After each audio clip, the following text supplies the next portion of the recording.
Would you pray with me a moment? Open my lips that my mouth might sing your praise. And may the words of my mouth and the meditations of our hearts be acceptable in thy sight, O Lord, our strength and our Redeemer. Amen.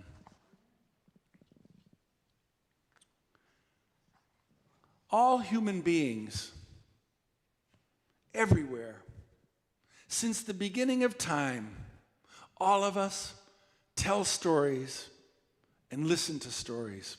We are creatures in stories. We are out of stories, we're shaping stories. We tell these stories to entertain. Entertain coming from the Latin tenere, to hold among, to hold together. And these stories we tell are about creating, they're used to create and strengthen the connections that bind us. We tell stories to explain it. You name it, most things need explaining. Just spend some time hanging out with a small child for a while and see how many of those questions you can answer without saying, well, it's just the way it is. Normally, you're going to turn to a story to explain why the sun comes up in the morning and goes down at night, or where babies come from, or all the other stories about birds and trees and water.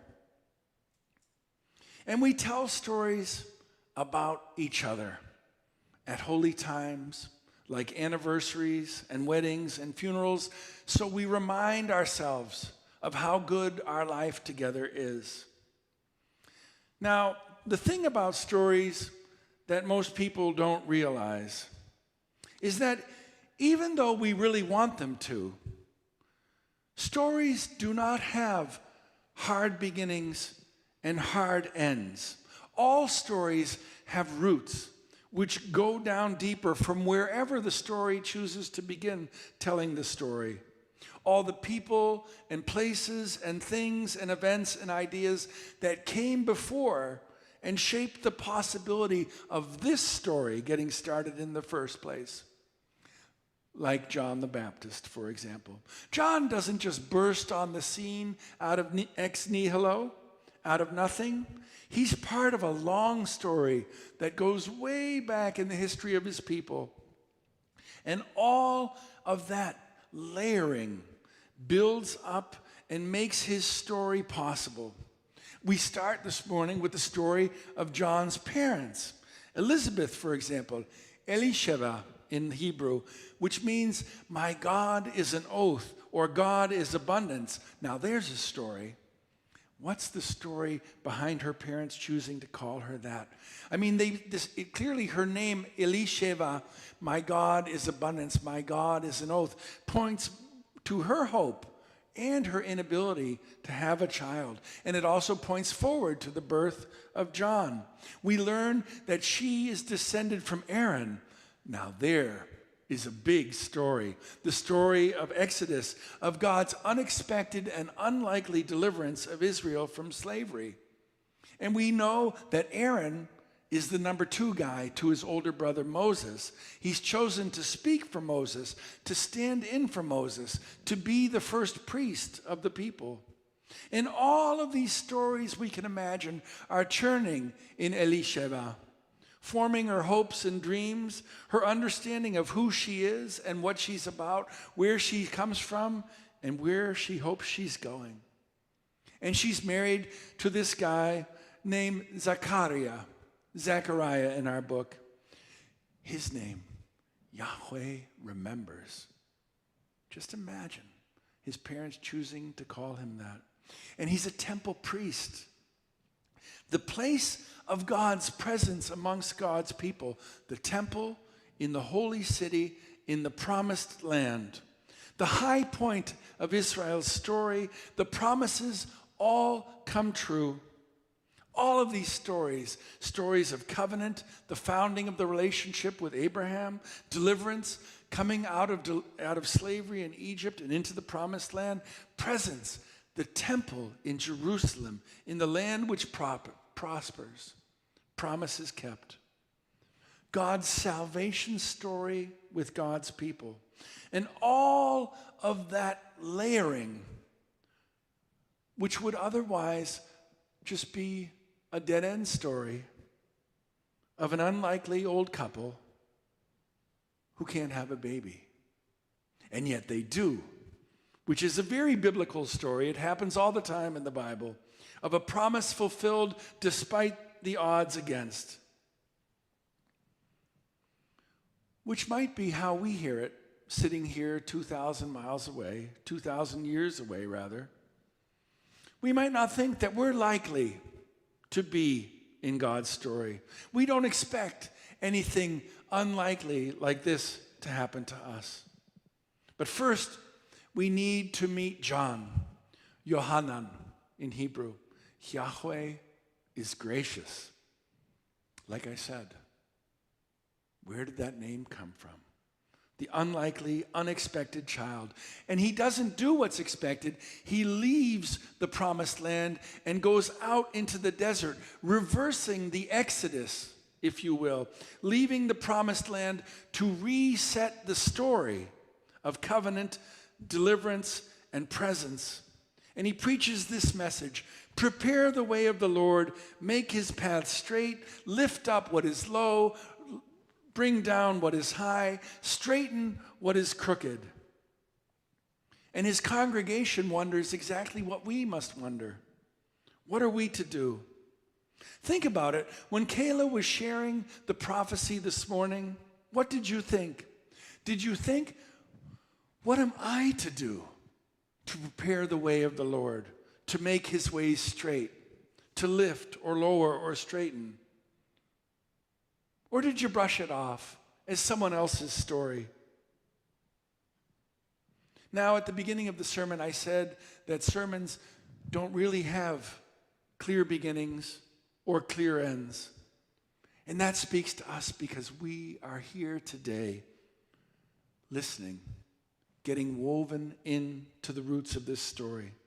For us as people in this story on this second Sunday of Advent, 2021 years later, after many, many, many retellings of the story of John, there is one answer that comes to me to the question, what are we to do?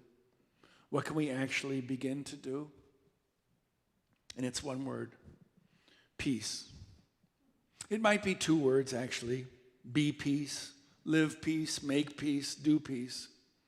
To which I know all of you at home are saying, oh God, I can't do that.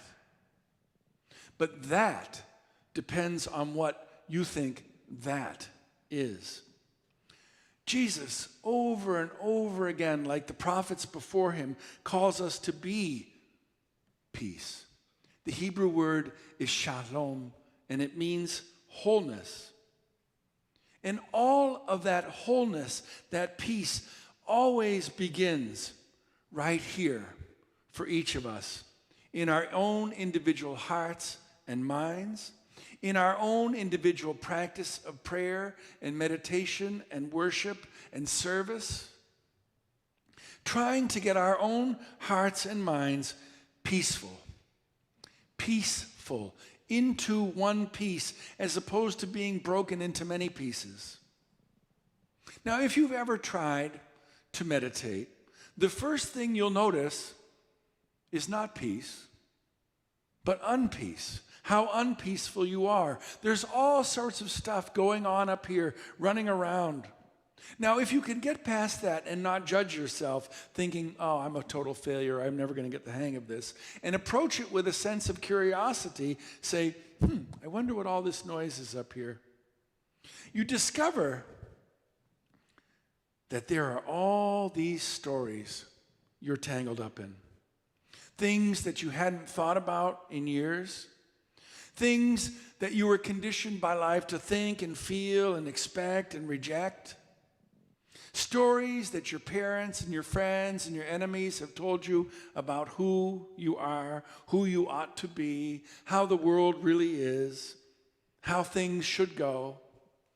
All the fears, all the wants, all the lacks of satisfaction and resentments, all the ambitions and desires to acquire, all the comparisons, all the stories of old angers and jealousies, of broken relationships. My friends, none of us become peaceful all at once. I know I'm a Christian pastor, but I like to look to other traditions for training. And there is one in Buddhism, and it's called Shempa.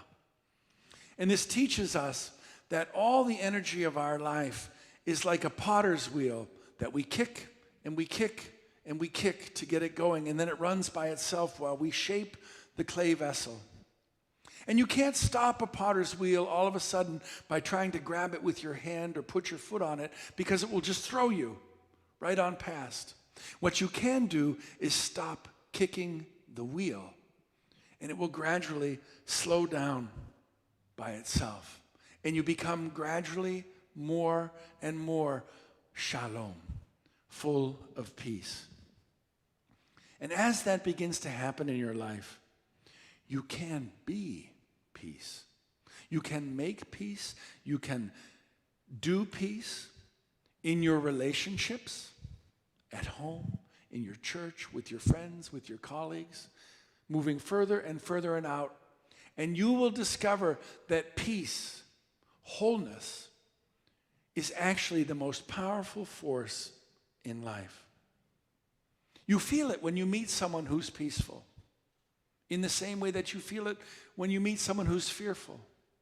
And with your peace, you can actually stop kicking someone else's wheel of hate and fear. You can work towards forgiveness and reconciliation. You can stop comparing yourself to others and enjoy your life right here. My friends, what John came to preach to us and Jesus came to live for us is that each of us can literally change the course of human history, one life at a time, by stopping kicking the wheel of everything we don't like about our life. Who wouldn't want that? Let us be peace.